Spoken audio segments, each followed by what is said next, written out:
Saya bagi macam CoQ10, omega 3, vitamin D kan. Kita bagi untuk bantu antioksidan, kita bantu untuk improvekan kualiti telur anda. Kita tak nak yang telur macam ni dia akan jadi tak sihat dan tak berkualiti.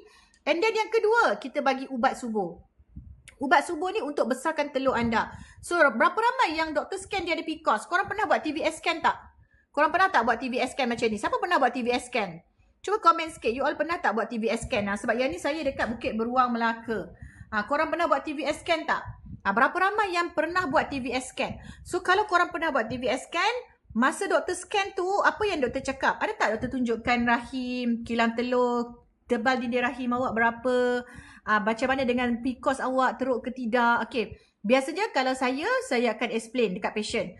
Bila korang buat TVS scan macam ni, dekat Marisa ni, kita akan explain. PCOS awak teruk ke tak? Dinding rahim awak okey ke tak? Awak punya rahim terbalik ke? Contoh itu